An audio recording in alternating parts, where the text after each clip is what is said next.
Gaza का गद्दार, मुसलमानों का रहनुमा, दिखावा करने वाला पाकिस्तान मुस्लिमों का सबसे बड़ा दुश्मन निकला। फिलिस्तीन के नाम पर आंसू बहाने वाले मुनीर ने गाजा की पीठ पर खंजर घोंप दिया है।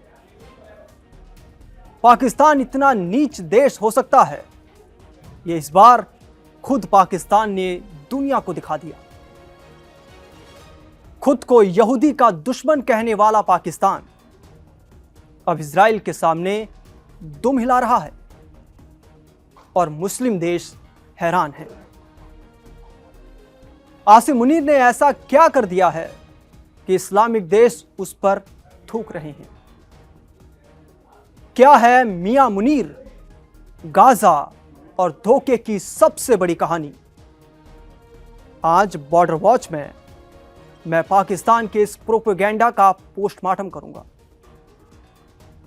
सवाल सिर्फ इतना नहीं कि पाकिस्तान ने क्या किया, सवाल यह है कि आसिम मुनीर ने ऐसा क्या सौदा किया है कि मुस्लिम देश उसे गालियां दे रहे हैं और पाकिस्तान का नकाब पूरी दुनिया के सामने उतर चुका है।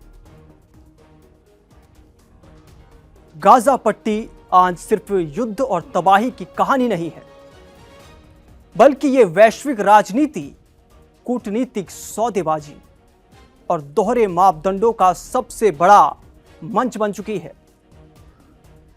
इसी गाजा को लेकर अब पाकिस्तान का नाम सामने आना मुस्लिम दुनिया के लिए हैरानी, गुस्से और बेचैनी का कारण बन गया है। दशकों से खुद को फिलिस्तीन का समर्थन बताने वाला पाकिस्तान अब अमेरिका समर्थित योजना के तहत गाजा में अपने सैनिक भेजने पर विचार कर रहा है। यह वही पाकिस्तान है जो हर अंतर्राष्ट्रीय मंच पर फिलिस्तीन के नाम पर भावनात्मक भाषण देता रहा, लेकिन अब उसी फिलिस्तीन में हमास को निहत्था करने की प्रक्रिया में भी शामिल होने की तैयारी कर रहा है। यही वो बिंदु है जहां पाकिस्तान का दोहरा चरित्र और असली चेहरा साफ तौर पर दिखाई देने लगता है। पाकिस्तान राजनयिक और सैन्य सूत्रों के हवाले से दावा किया गया है कि पाकिस्तान गाजा में करीब 3,500 सैनिक तैनात करने की योजना पर काम कर रहा है। यह तैनाती किसी पारंपरिक युद्ध के लिए नहीं होगी, बल्कि प्रस्तावित इंटरनेशनल स्टेबलाइजेशन फोर्स यानी आईएसएफ के तहत की जाएगी। यह आईएसएफ अमेरिकी राष्ट्रपति डोनाल्ड ट्रंप के समर्थन वाले 20 पॉइंट शांति प्लान का अहम हिस्सा है। इस प्लान के तहत गाजा में युद्ध के बाद हालात को संभालने, पुनर्निर्माण की निगरानी करने और सीमा की सुरक्षा और आम नागरिकों की सुरक्षा के साथ साथ हथियारबंद संगठनों को कमजोर करने की बात कही गई है।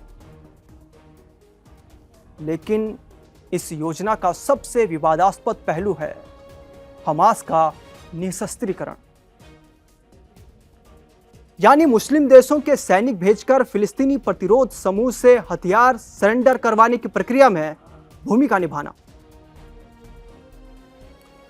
बस यहीं से पाकिस्तान की नीयत पर सवाल उठने लगते हैं।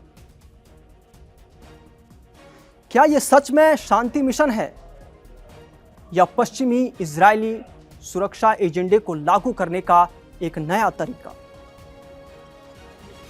पाकिस्तान के सेना प्रमुख फील्ड मार्शल आसिम मुनीर इस पूरी योजना के केंद्र में हैं।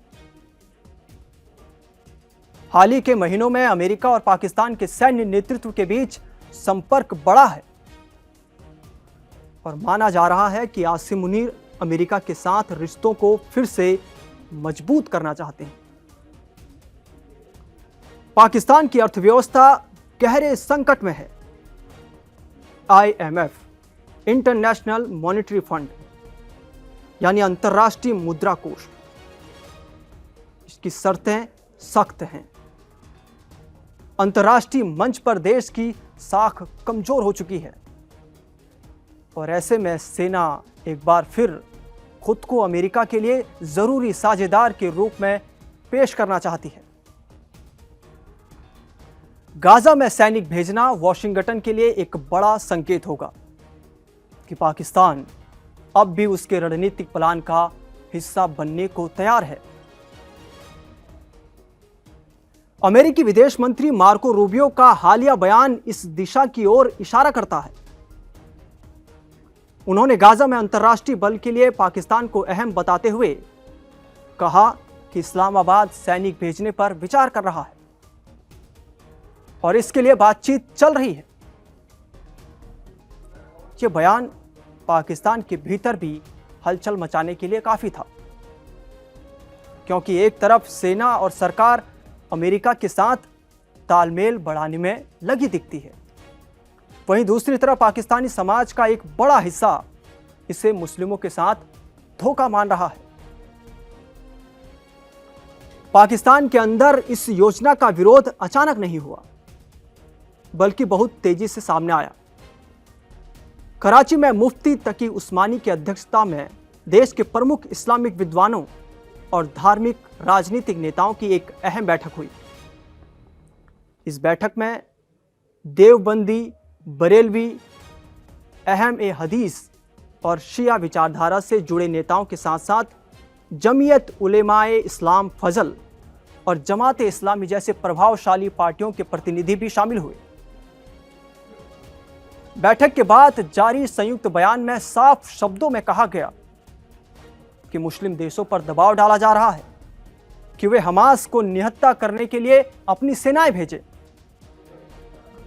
बयान में यह भी कहा गया कि कई मुस्लिम देश इस मांग को पहले ही ठुकरा चुके हैं, लेकिन अब पाकिस्तान पर दबाव बढ़ाया जा रहा है। पाकिस्तानी मौलानाओं ने इसे फिलिस्तीन के साथ गहरी गद्दारी बताया और सरकार से अपील की कि वो किसी भी पश्चिमी दबाव के आगे ना झुके। उन्होंने कहा कि फिलिस्तीन की आजादी का समर्थन करना हर मुसलमान का कर्तव्य है और ऐसे किसी भी मिशन का हिस्सा बनना जो हमास है उसको निहत्था करने पर केंद्रित हो, ऐसे किसी भी मिशन का हिस्सा बनना मुस्लिम उम्मा के खिलाफ जाएगा। यह बयान साफ तौर पर आसिम मुनीर और पाकिस्तानी सैन्य नेतृत्व के लिए चेतावनी के रूप में देखा जा रहा है। हमास का रुख भी बिल्कुल साफ है। संगठन के वरिष्ठ नेता खलील अल हलिया पहले ही कह चुके हैं कि हमास को हथियार रखने का पूरा अधिकार है, क्योंकि यही हथियार फिलिस्तीनी जनता की सुरक्षा और प्रतिरोध का प्रतीक है। दूसरी ओर इजराइल लगातार इस बात पर जोर दे रहा है कि गाजा में किसी भी तरह की स्थायी शांति तब तक संभव नहीं है जब तक हमास को पूरी तरह निहत्था नहीं किया जाता। ऐसे में अगर पाकिस्तानी सैनिक गाजा में तैनात होते हैं तो यह सवाल अपने आप खड़ा हो जाता है कि वे किसके हितों की रक्षा करेंगे, फिलिस्तीनी जनता के या उस योजना के जो इजराइल की सुरक्षा प्राथमिकताओं को सबसे ऊपर रखती है। इस पूरे मामले को सबसे पहले पाकिस्तान के प्रतिष्ठित अखबार डॉन ने उजागर किया। डॉन की एक रिपोर्ट के बाद पाकिस्तान सरकार सतर्क मोड में दिखी। विदेश मंत्रालय के प्रवक्ता ताहिर हुसैन अंद्राबी ने कहा कि आईएसएफ में भागीदारी को लेकर अभी कोई अंतिम फैसला नहीं लिया गया है। सरकार का यह बयान एक तरह से संतुलन साधने की कोशिश है। एक तरफ घरेलू विरोध को शांत करना और दूसरी तरफ अमेरिका के साथ बातचीत के दरवाजे खुले रखना।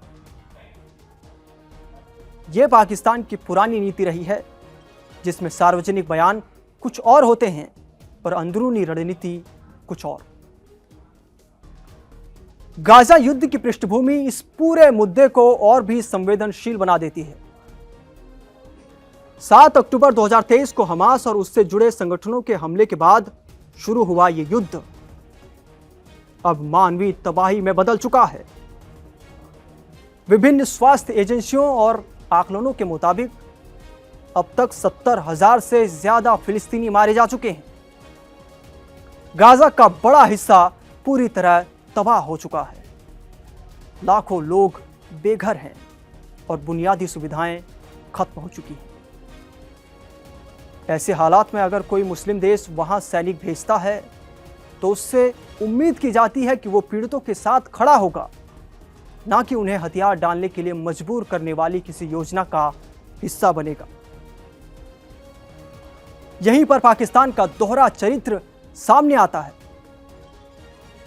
एक तरफ कश्मीर और फिलिस्तीन के नाम पर बड़े बड़े भाषण, दूसरी तरफ पर्दे के पीछे पश्चिमी ताकतों के साथ सौदेबाजी।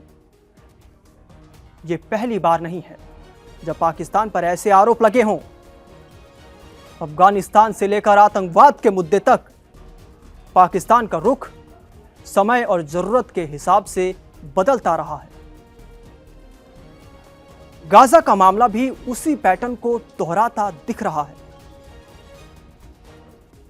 अगर पाकिस्तान आईएसएफ का हिस्सा बनता है और गाजा में सैनिक भेजता है तो इसके गंभीर घरेलू और अंतर्राष्ट्रीय परिणाम हो सकते हैं। देश के भीतर इस्लामिक पार्टियों का विरोध और तेज हो सकता है। सेना और आम जनता के बीच भरोसे की खाई और गहरी हो सकती है और मुस्लिम दुनिया में पाकिस्तान की नैतिक साख को बड़ा झटका लग सकता है। वहीं दूसरी ओर अमेरिका के साथ रिश्ते मजबूत होने का फायदा भी पाकिस्तान को मिल सकता है, लेकिन सवाल यह है कि इसकी कीमत क्या होगी।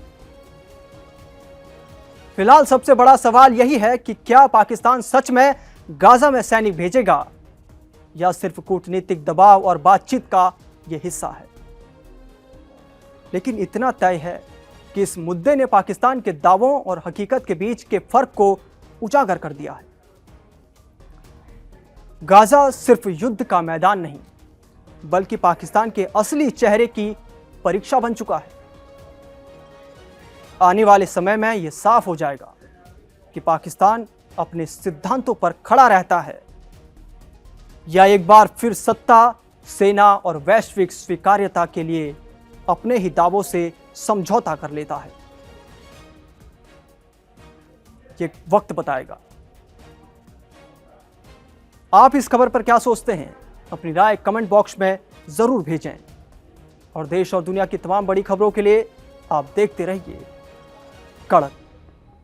नमस्कार।